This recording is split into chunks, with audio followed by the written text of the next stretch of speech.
Good morning, everyone. Fox here today to check out a brand new video from Wonder's Room of analyzing the benevolence of Sienna Shaw from Terrifier. I don't know if that is how you pronounce the name, but whatever. Today we're here to, analyze the benevolence. Let's go. Hello everyone, and welcome to the 5th episode of Analyzing Benevolence, Glad to be featuring the here. main character and final girl of the second and third Terrifier movies, Sienna Shaw.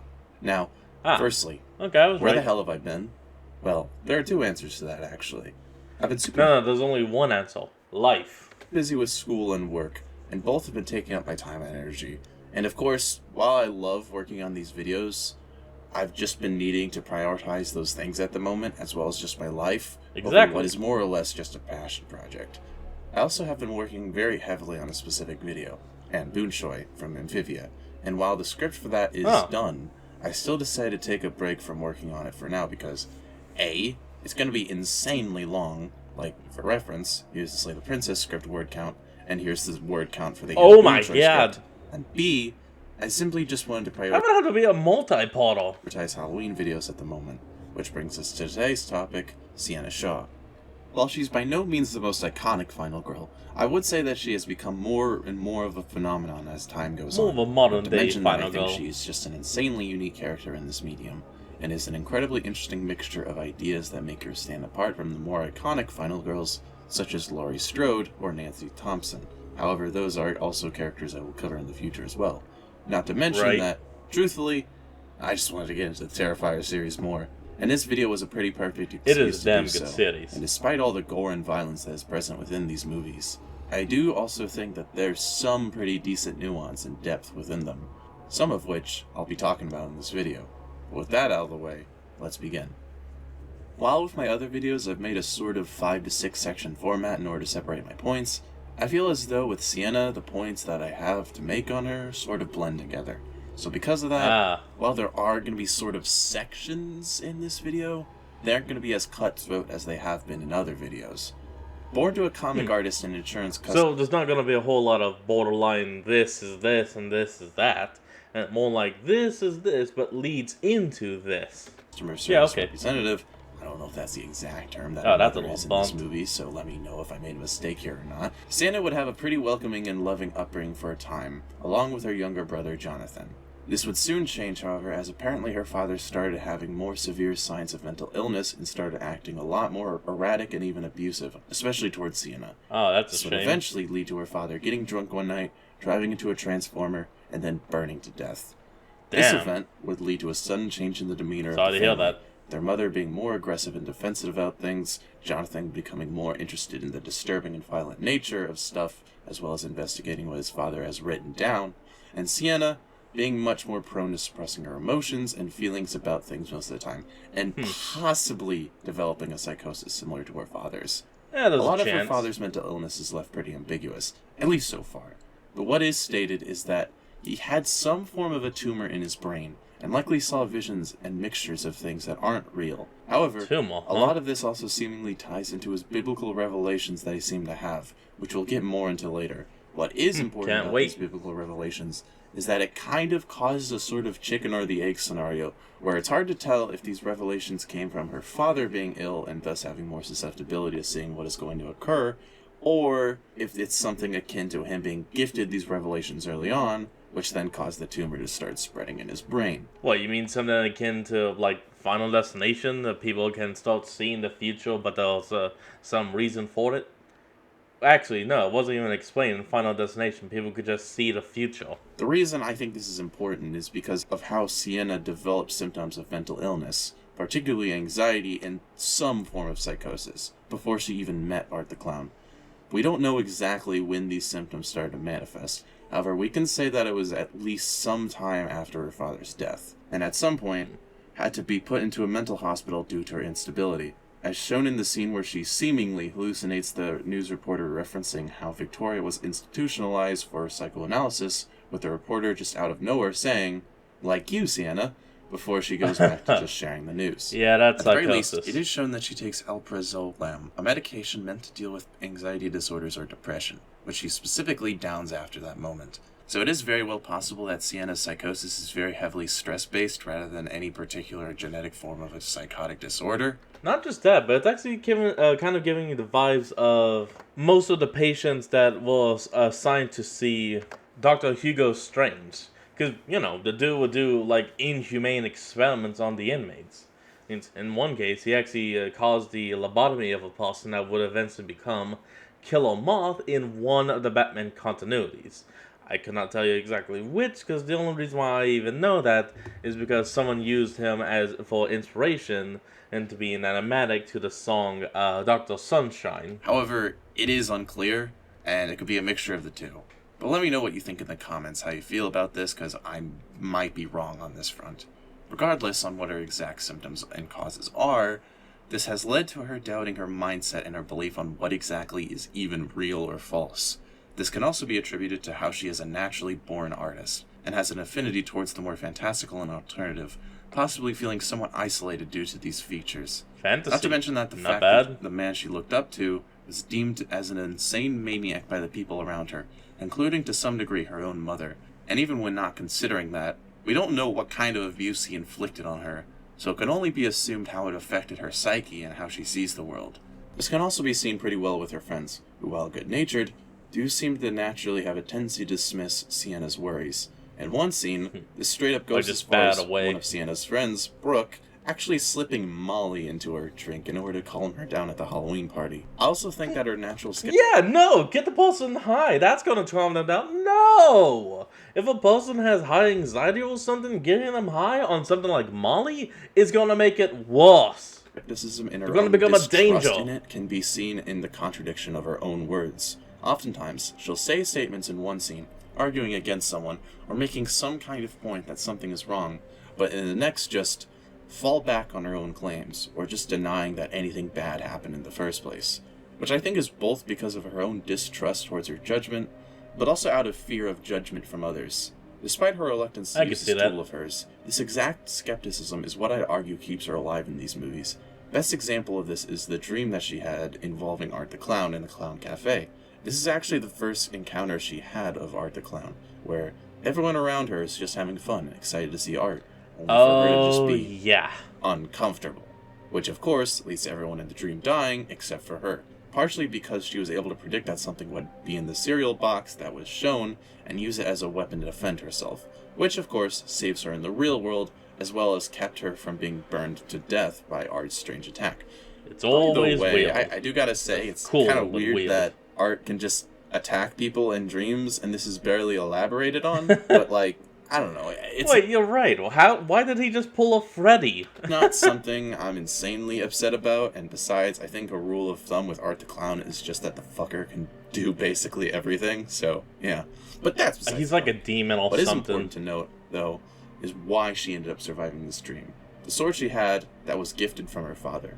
See, I didn't mention it before, but while the exact nature of how these biblical revelations came to be is unclear, what is confirmed is that at some point it was revealed to Mike Shaw, Sienna's father, that Sienna would be some form of a chosen one, someone who would be able to defeat Art the Clown and possibly whatever demonic presence is aiding him. This is found through the journal entries that Mike had, as well as outside confirmation by the pale girl in Victoria's body, telling her that she can see why they chose her. But to be more specific, at some point, Mike got his hands on a sword, of which is of unknown origin. However, in a vision, it is shown that a ceramic-like figure, who I think is of the Virgin Mary, but she could just be some kind of angel, I'm honestly not sure. Someone who's more educated in this, please correct me.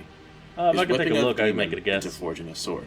I think we can make a fair inference from the scene that the sword was created for the sole purpose of... Okay, yeah, I think they all meant to be dressed kind of like the Virgin Mary. They're kind of in the blue shawl or whatever it is.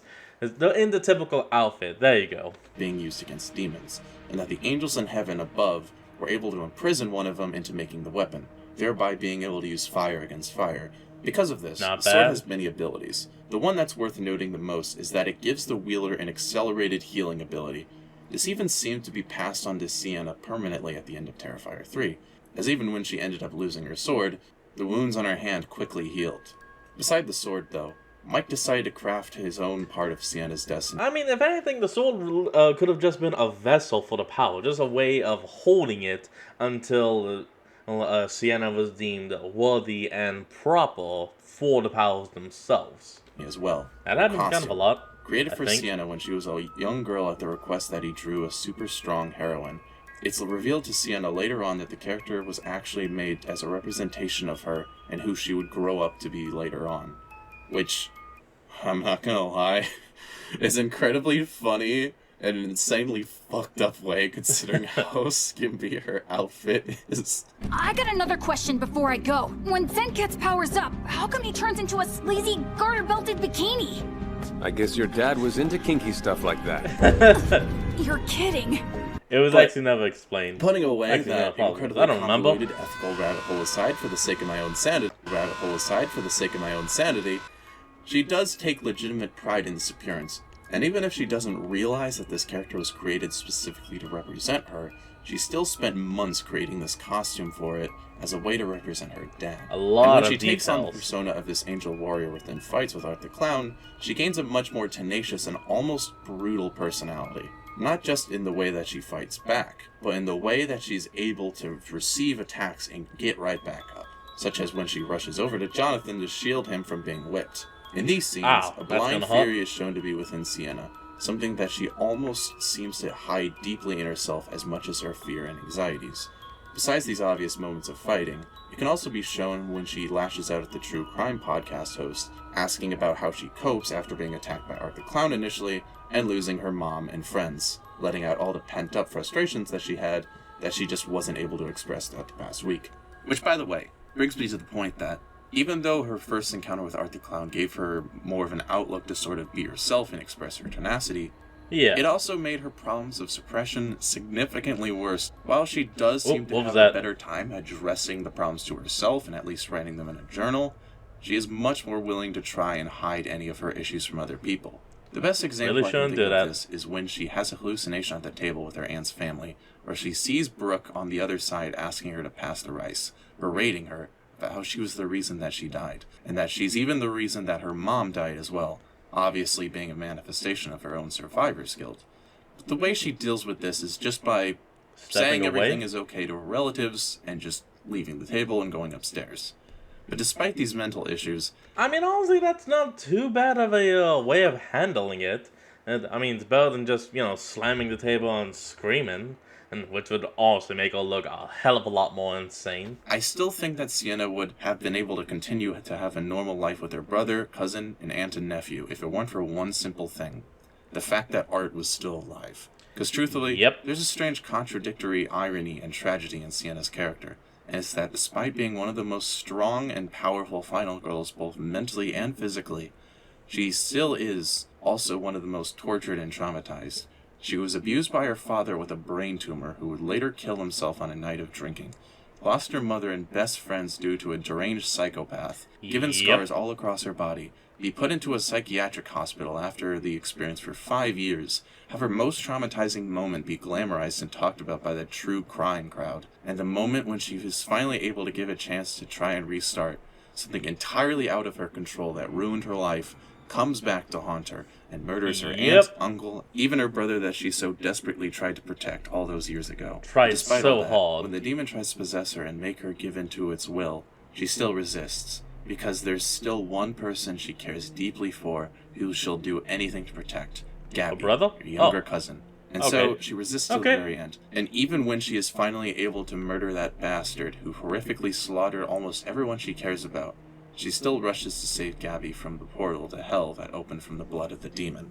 She encourages her, saying that she can do it and that she believes in her, and even goes as far as to use her sword to try and pull her up, having Gabby grab onto the handle as she herself grips onto the sharp side of the sword in a desperate attempt to pull her up. Yeah, no, that's terrible, but fine. And for Sienna to scream in agony and realizing that Art escaped before falling to the floor and declaring that, despite it all, she will find her and save her.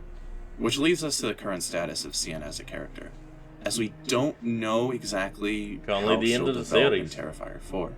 But what we can assume is that she will do literally anything she can to try and save Gabby, even if it means traveling entire worlds to do so, just for what may seem to be a possibly lost cause. And maybe even finally defeat the evil that has been plaguing Miles County for the last 6 years. All I can and say is good possibly luck even to the that. evil that has been plaguing the world for the past thousands of years. So, who is Sienna Shaw? She is a girl who has had her fair share of damaging experiences, many of which include the death of the one she cares about, her own survivor's guilt of not being able to save them, and Yep. even her own anxieties and fears that plagued her on a day-to-day basis, even before some of the most traumatizing events in her life occurred. But She despite lost her father to a brain tumor and mental disease, and then lost the rest of her family to some weird demonic clown. Oh, if Pennywise could see this, he'd be like, "That's my boy." all that, she is an artist, a warrior, and someone who's chosen from the heavens to save the world from evil because of her endless tenacity and resilience to never give up. And no matter what happens, no matter what form of pain she goes through, she will be there to save the people she cares about. Because Or at of least her try, benevolence. until she succeeds. Thank you to everyone who's still watching the Alright, that's going to be the end of today's video, and I hope you all enjoyed this. Remember to like, comment, and subscribe for more. Link to the original will be in the description below, and I'll see you guys next time when we flick back on. Until then, this is Fox, signing out. Peace.